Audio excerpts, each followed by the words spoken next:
नमस्कार, आप देख रहे हैं न्यूज 18 राजस्थान। आपके साथ मैं हूं अभिषेक। बुलेटिन में बात करेंगे राजस्थान के राज्यसभा रण की 360 डिग्री रिपोर्ट की, लेकिन उससे पहले बात होटल मैरियट में कांग्रेस रणनीति बनाने में जुटी हुई है। होटल JW मैरियट में कांग्रेस का महामंथन लगातार दूसरे दिन आज भी होगा। होटल में मुख्यमंत्री अशोक गहलोत रुके हुए हैं। कांग्रेस और निर्दलीय विधायकों के साथ उन्होंने चर्चा की है। देर रात तक सीएम गहलोत ने विधायकों के साथ चर्चा की। JW मैरियट राज्यसभा चुनाव की रणनीति बनाने का केंद्र एक तरीके से कहें तो बन गया है, और यही वजह है कि कांग्रेस के तमाम विधायक जो हैं वो JW मैरियट होटल में इस वक्त रुके हुए हैं। मुख्यमंत्री अशोक गहलोत भी वहां मौजूद हैं।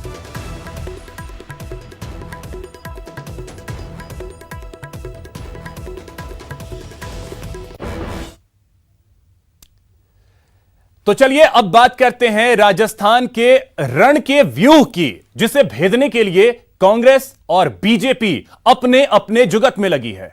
तो सबसे पहले आंकड़ों का गणित आपको समझाने की कोशिश करते हैं और आपको बताते हैं कि किस पार्टी के पास कितने विधायक हैं। और चलिए सबसे पहले बात कर लेते हैं सत्ताधारी कांग्रेस की। कांग्रेस के पास कुल कितने विधायक हैं? देखिए, ये ग्राफिक्स के जरिए इस वक्त हम आपको बताने की कोशिश कर रहे हैं। देखिए, ये 107 विधायक, इनमें से 102 जो हैं 101 वो खुद के जीत करके आए थे, और बाकी के 6 जो हैं वो BSP से कांग्रेस में शामिल हुए थे, सभी के सभी विधायक। तो ये 107 विधायक जो हैं वो कांग्रेस के अपने हैं, ये आपको बता रहे हैं। चलिए अब आपको दिखाते हैं कि बीजेपी के पास कुल कितने विधायक हैं। बीजेपी की स्थिति जो है वो क्या है, वो हम आपको दिखाने की कोशिश करते हैं। ये 72 विधायक बीजेपी के अपने हैं। बीजेपी पार्टी के अपने 72 विधायक हैं। निर्दलियों की स्थिति भी जरा आपको समझा दें, क्योंकि निर्दलीय जो हैं वो बेहद महत्वपूर्ण भूमिका में इस वक्त दिख रहे हैं, और ऐसे में निर्दलीय विधायकों की स्थिति चलिए आपको दिखाते हैं कि कुल कितने हैं। तो जो निर्दलीय विधायक हैं वो हम आपको बताएं तो निर्दलीय विधायक जो हैं वो कुल 13 हैं। 13 निर्दलीय विधायक, बेहद अहम ये 13 निर्दलीय विधायक। समर्थन कांग्रेस को मिल रहा है इन 13 निर्दलीय विधायकों का, क्योंकि ये सभी 13 निर्दलीय विधायक जो हैं वो इस वक्त होटल मैरियट में रुके हुए हैं और उन्होंने अपना समर्थन कांग्रेस को देने की बात कही है। इसके अलावा जो छोटी पार्टियां हैं, जो और दूसरी पार्टियां हैं, उनकी स्थिति भी हम आपको बता दें। ग्राफिक्स के जरिए हम आपको वो भी दिखा रहे हैं। ये देखें, 8 विधायक जो हैं वो छोटी अन्य पार्टियां जो हैं उनके 8 विधायक हैं मैदान में। तो ये ओवरऑल स्थिति हमने आपको दिखाई कि दलगत स्थिति क्या है। कांग्रेस के कुल 107 विधायक होते हैं, बीजेपी के 72 होते हैं, निर्दलीय के 13 हैं जो निर्दलीय विधायक हैं। इसके अलावा जो अन्य छोटी पार्टियां हैं वो 8 विधायकों के साथ मैदान में डटी हुई हैं। स्थिति हमने आपको दिखाई अलग अलग पार्टियों की। कांग्रेस 107, बीजेपी 72, निर्दलीय 13, अन्य 8। ग्राफिक्स के जरिए एक एक चीज हम आपको समझाने की कोशिश करते हैं। विधायकों की स्थिति अब आपने देख ली, अब सहयोगियों के साथ दलगत स्थिति क्या बनती है, चलिए हम आपको वो भी दिखाने की कोशिश करते हैं कि दलगत स्थिति क्या कुछ बनती है। अब देखिए, ये आपके टीवी स्क्रीन पे जो ग्राफिक्स है, कांग्रेस 125 तक पहुंच रही है, क्योंकि उनको जो निर्दलीय विधायक हैं उनका भी सहयोग प्राप्त है।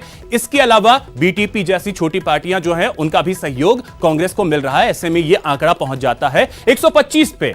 बीजेपी के पास 72 खुद के विधायक हैं और 3 अन्य जो पार्टियां हैं उनका समर्थन है, जिसमें हनुमान बेनीवाल की पार्टी के विधायक जो हैं वो बीजेपी के साथ हैं। तो यह स्थिति है, 125 तक पहुंच रही है कांग्रेस, जिसका दावा लगातार कांग्रेस कर रही है कि उनके पास 125 विधायकों का समर्थन प्राप्त है। और बीजेपी लगातार जो दावा कर रही है अपने और साथ ही साथ जो छोटी पार्टियां हैं, जिसमें से RLP जो पार्टी है, तो उनको मिलाकर के हो जाता है आंकड़ा 75 का। यह स्थिति है पूरे प्रदेश की सभी विधायकों की।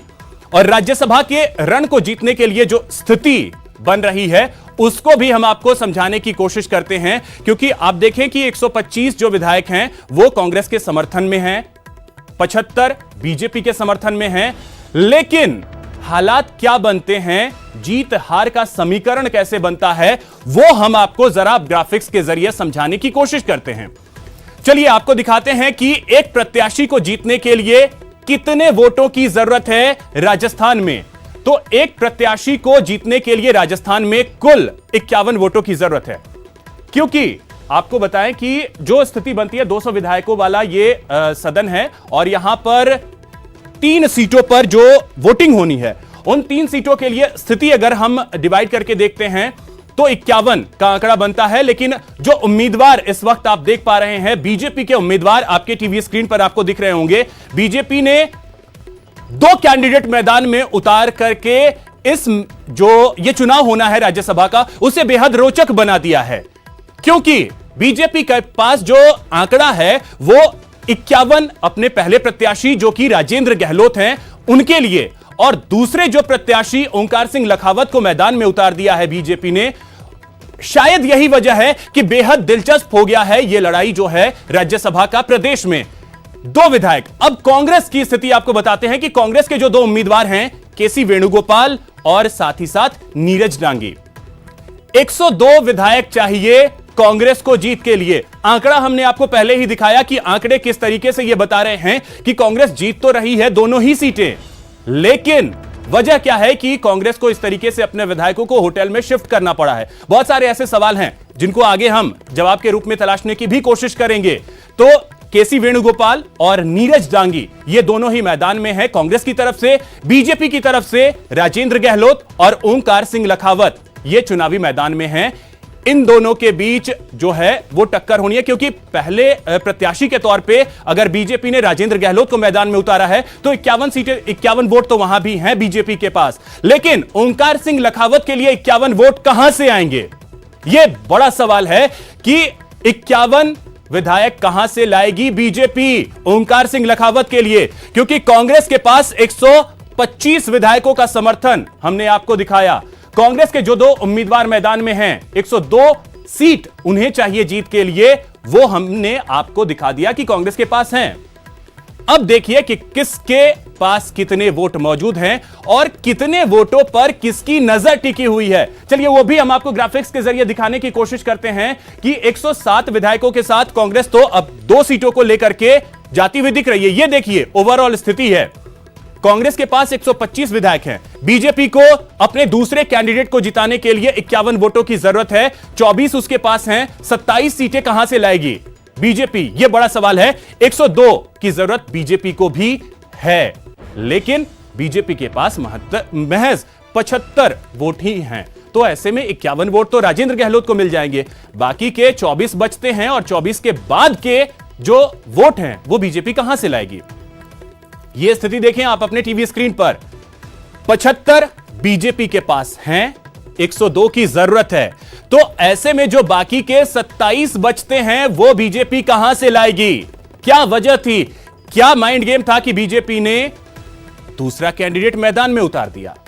यह स्थिति लगातार हम आपको ग्राफिक्स के जरिए समझाने की कोशिश कर रहे हैं। अब जो 27 विधायक हैं वो बेहद अहम हो जाते हैं बीजेपी के लिए। ग्राफिक्स के जरिए हम ये भी आपको दिखाने की कोशिश करते हैं कि नजर जो है वो कहां टिकी हुई है।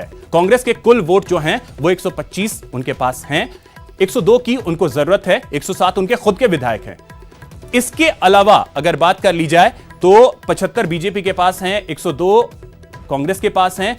जरूरत पड़ती है अब बीजेपी को 27 की, तो वो 27 कहां से आएंगे? चलिए वो भी ग्राफिक्स के जरिए हम आपको बताते हैं कि जो नजरें टिकी हुई हैं वो आखिर 27 विधायकों पर टिकी हुई हैं।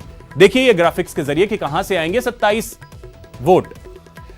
तो 27 वोट लाने के लिए बीजेपी को मेहनत तो बहुत ज्यादा करनी पड़ सकती है, लेकिन अब ऐसे में कांग्रेस ने कानूनी विकल्प भी तलाश लिया। ये देखिए निर्दलीय जो कि सभी कांग्रेस के समर्थन में हैं, अन्य जो पार्टियां हैं उनमें से 8 में से 3 बीजेपी के समर्थन में हैं, लेकिन 27 अभी भी कम हो रहे हैं।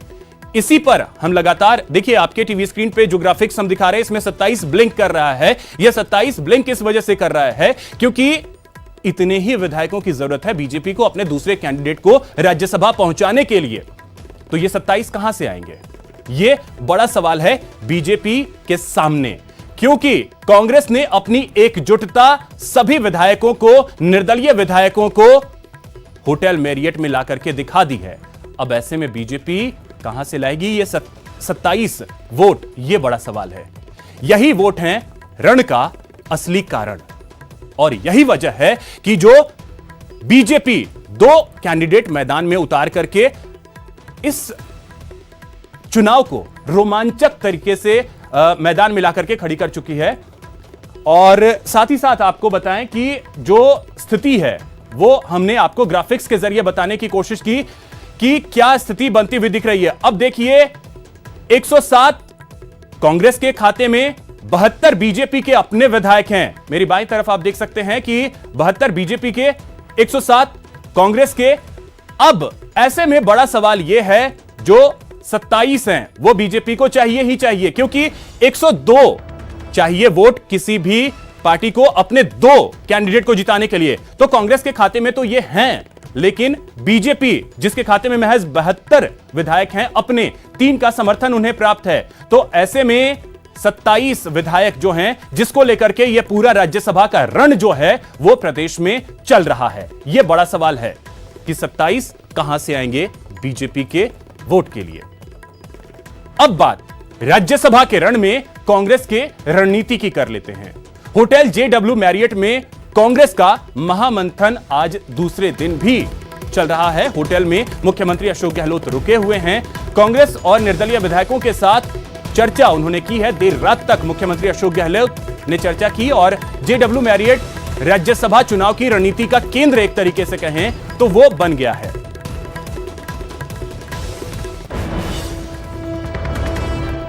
तो कांग्रेस विधायकों की बाड़ेबंदी एक तरीके से कहें तो JW मैरियट होटल में की गई है। सभी विधायक वहां मौजूद हैं। चाय और ब्रेकफास्ट इस वक्त सभी दिग्गज नेताओं ने की है। और आपको बता दें PCC चीफ सचिन पायलट, संगठन महासचिव KC वेणुगोपाल, रणदीप सुरजेवाला, देवेंद्र यादव समेत अन्य नेता वहां मौजूद हैं।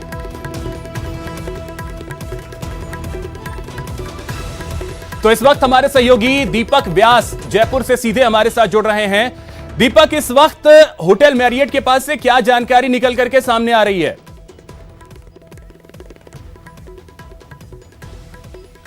देखिए अभिषेक, देर रात तक जो चर्चाएं हैं वो यहाँ पर हुई है। मंथन यहाँ पर राज्यसभा चुनावों को लेकर हुआ है। विधायक दल की बैठक रात करीब 10:30 बजे तक तो चली ही थी। उसके बाद में देर रात तक मंथन चला। वरिष्ठ नेताओं ने मंथन यहाँ पर चुनाव को लेकर किया है, चुनावी जीत को लेकर किया है। उसके बाद में देर रात तमाम जो दिग्गज हैं वो सोए हैं। और अब जो है अभी कुछ मिनट पहले तक की जो जानकारी सामने आई है वो ये है कि जो यहाँ पर अंदर रेस्टोरेंट चलता है इस JW मैरियट होटल के अंदर, उसके अंदर जो दिग्गज नेता हैं उन लोगों ने ब्रेकफास्ट किया है, चाय पी है। और इस दौरान जो चर्चाएं हैं, हल्की फुल्की चर्चाएं राजनीति की, वो भी इस दौरान की गई है। अभी हमारे पास कुछ तस्वीरें सामने आई है। उन तस्वीरों में साफ तौर पर नजर आ रहा है कि जो प्रदेश कांग्रेस के अध्यक्ष हैं और राजस्थान सरकार में उप मुख्यमंत्री हैं सचिन पायलट, वो उनके अलावा जो KC वेणुगोपाल जो कि संगठन महासचिव है राष्ट्रीय और यहाँ से प्रत्याशी में राज्यसभा के, वो उसमें मौजूद है रेस्टोरेंट में। और इसके अलावा दीपेंद्र हुड्डा जो कि आए हैं, इसके अलावा रणदीप सुरजेवाला, उन समेत जो तमाम जो नेता हैं, दिग्गज नेता, वो वहां पर मौजूद रहे। हालांकि मुख्यमंत्री अशोक गहलोत उस समय वहां पर नहीं थे और जो दूसरे विधायक हैं वो भी आसपास वहां पर नजर आ रहे हैं। तो कुल मिलाकर अब जो तेज जो रणनीति है वो यहाँ पर कांग्रेस की हो चुकी है। परसों से विधायकों को होटल शिवलास में रखा गया था। उसके बाद में कल उनकी होटल बदल दी गई थी और JW मैरियट होटल में उन्हें शिफ्ट कर दिया गया था। पर आज भी जो JW मैरियट होटल है वो यहाँ पर कांग्रेस की राज्यसभा की जो चुनाव है वो जीत के लिए, जो यहाँ पर एक तरीके से वॉर रूम उसे कहें तो गलत नहीं होगा, तमाम नेता यहाँ पर बैठ के जो चर्चाएं हैं, जो प्लानिंग है, जो मंथन है, उसका दौर यहाँ पर नेताओं का चल रहा है। दीपक, एक बड़ा सवाल यह भी है कि अब क्या 19 तारीख तक ये सभी विधायकों को यहीं रखा जाएगा? ये सारी चीजें जो हैं वो देखने वाली बात होगी। फिलहाल बहुत बहुत शुक्रिया आपका इन तमाम जानकारियों के लिए। और विधायक सभी जो हैं वो वहां पर रुके हुए हैं, ब्रेकफास्ट भी उन्होंने किया है। ये सारी चीजें जो हैं बातें निकल करके सामने आ रही हैं। आगे भी आपसे अपडेट्स लेते रहेंगे। फिलहाल बहुत बहुत शुक्रिया आपका इन तमाम जानकारियों के लिए। न्यूज़ 18 राजस्थान पर दिन भर देखिए राजस्थान में रण की 360 डिग्री रिपोर्ट। ब्रेक के बाद आपका स्वागत है। चलिए एक नजर अब डालते हैं राजस्थान में कोरोना अपडेट पर। मरुधरा में कोरोना संक्रमितों का आंकड़ा अब 12,186 हो गया है। मरुधरा में आज 3 लोगों की मौत हुई है। 118 नए केस सामने आए हैं कोरोना के। प्रदेश में कोरोना से अब तक 275 लोगों की मौत हो चुकी है। तो 12,186 में से 9,175 केस पॉजिटिव से नेगेटिव हो चुके हैं। इलाज के बाद 8,784 लोग डिस्चार्ज किए जा चुके हैं। आज 177 लोगों को डिस्चार्ज किया गया। प्रदेश में इस वक्त 2,736 एक्टिव केस हैं।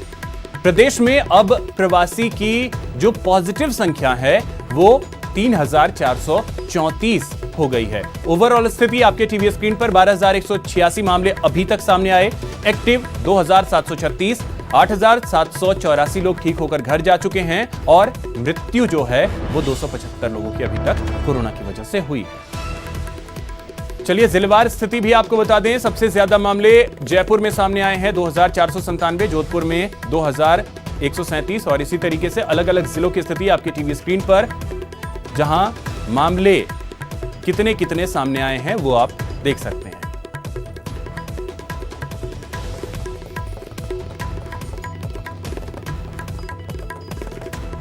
तो ये आपके टीवी स्क्रीन पर अलग अलग जिलों की स्थिति देख पा रहे हैं आप। कुल 12,186 मामले, सबसे ज्यादा जयपुर में 2,497 और उसके बाद जोधपुर में जहां पर 2,137 मामले सामने आए हैं। वहीं भरतपुर भी अब 1,000 की तरफ धीरे धीरे बढ़ रहा है। यहां 937 मामले अभी तक कोरोना के सामने आ चुके हैं।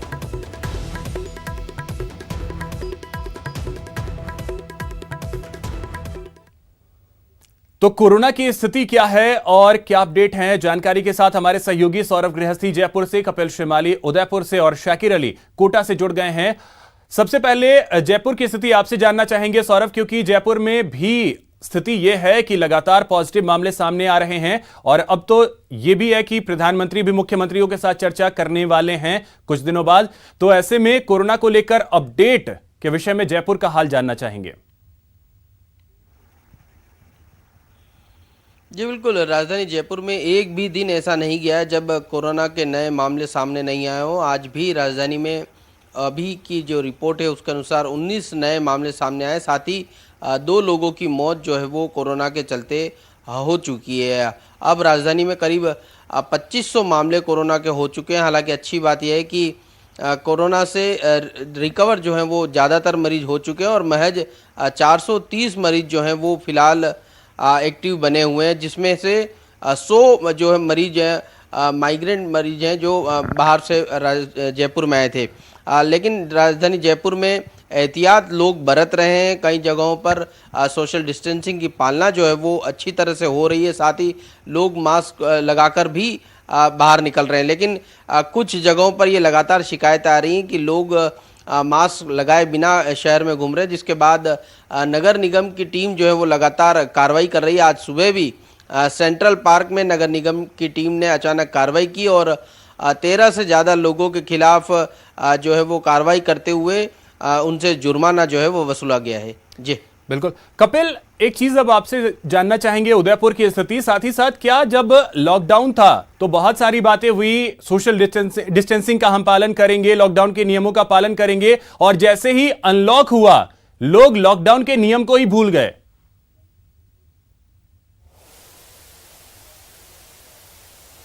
जी बिल्कुल, देखिए उदयपुर में भी ये स्थिति कुछ जगह देखने को मिल रही है जहां पर सोशल डिस्टेंसिंग की पालना पूरी तरह से नहीं हो पा रही है, तो वहीं मास्क के प्रति भी लोग लापरवाही बरत रहे हैं। हालांकि उदयपुर में अब संक्रमित मामलों की संख्या में काफ़ी कमी आई है। 598 मामले अब तक पॉजिटिव है, लेकिन एक्टिव केस सिर्फ 35 बचे हैं। इस समय अगर उदयपुर की सबसे बड़ी खबर की बात करें तो कल देर शाम जिला कलेक्टर ने कर्फ्यू एरिया को रिव्यू करते हुए जो 3 थाना क्षेत्र के 22 इलाकों में जहां कर्फ्यू लगा हुआ था वहां पर कर्फ्यू को 26 जून तक बढ़ाया। उसके बाद में लोगों का आक्रोश फूट पड़ा और लोग सड़कों पर उतर आए थे। इस समय सूरजपोल थाने के यहाँ भी लोग जमा हुए, पुलिस ने समझाइश कर लोगों को रवाना किया। लेकिन आप देखिए कि प्रतिनिधिमंडल जो है वो थाने के अंदर अभी इस समय आप बैठे हुए देख सकते हैं। प्रतिनिधिमंडल जो है वो विभिन्न इलाके जो कर्फ्यूग्रस्त इलाके वहां से प्रतिनिधियों को रोक लिया गया है और अन्य जो व्यापारी यहाँ पर जमा हुए थे उन्हें रवाना कर दिया गया है। खुद एडिशनल एसपी सिटी यहाँ पर हैं और अन्य अधिकारी, कुछ ही देर में प्रशासनिक अधिकारी भी यहाँ पर पहुंचेंगे और कर्फ्यू एरिया के रिव्यू को लेकर जो व्यापारियों की जो प्रमुख मांग है उसको लेकर यहाँ पर सुनवाई की जा रही है। व्यापारियों का ये मानना है कि पिछले 36 दिनों से जो 3 थाना क्षेत्र के 22 इलाके वहां पर कर्फ्यू लगा हुआ है, तो ऐसे में व्यापारी अब काफी परेशान हो चुके हैं और पिछले कुछ दिनों में मामले लगातार कम हुए थे। ऐसे में अब कर्फ्यू एरिया को रिव्यू करते हुए यहाँ से हटाना चाहिए, ना कि बढ़ाना चाहिए। जिला कलेक्टर ने 26 जून तक कर्फ्यू बढ़ाने का निर्णय लिया, जिसके चलते व्यापारी खासे परेशान भी हैं। तो अब यहाँ पर मीटिंग चल रही है, कुछ देर बाद मीटिंग के बाद में किस तरह से समझाइश की जाती है ये देखने वाली बात होगी। जी शाकिर, आपके पास आना चाहेंगे और कोटा के बारे में आपसे जानना चाहेंगे कि कोटा से क्या अपडेट है। साथ ही साथ ये भी समझना चाहेंगे कि क्या लोग 2 गज की दूरी जिसकी चर्चा बहुत हुई, लोग अब उससे भूलने लगे हैं?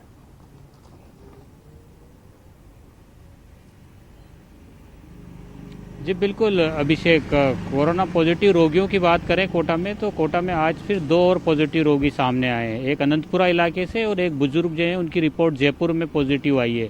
तो आंकड़ा 544 पहुंच गया है। लेकिन कोटा में राहत की बात यह है कि लगातार जो रिकवरी रेट है वो बहुत बढ़िया है, 85% रिकवरी रेट है। ऐसे में 529 रोगी ऐसे हैं जो अब तक अस्पताल से घर जा चुके हैं। कोटा का जो संभाग का सबसे बड़ा जो हॉस्पिटल है, न्यू मेडिकल कॉलेज का हॉस्पिटल, उसमें कोटा के साथ साथ बूंदी, बारा और झालावाड़ के भी कुछ मरीज यहाँ पर आकर के भर्ती होते हैं। तो ऐसे में जिस तरह से रिकवरी रेट आ रही है उसके लिहाज से तो चिकित्सकों की मेहनत रंग ला रही है, तमाम चीज़ें हो रही हैं। लेकिन जिस तरह की आप पूछ रहे हैं कि 2 गज की दूरी वाली बात है, तो कहीं ना कहीं कोटा में भी कई जगहों पर अभी भी इस तरह का जो सोशल डिस्टेंसिंग की पालना है उसका उल्लंघन किया जा रहा है। जो पुराना परकोटा क्षेत्र का जो बाजार है वहाँ पर जो है लगातार लोगों की भीड़ देखी जा सकती है। हालांकि व्यापार संघ के लोग, तमाम व्यापारिक संगठन के लोगों ने एक बैठक करके तमाम दुकानदारों की दुकानों पर एक नोटिस भी चस्पा किया है जागरूकता के लिए। दुकानदार जरूर जागरूकता अपना रहे हैं, लेकिन जो लोग बाजार में पहुंच रहे हैं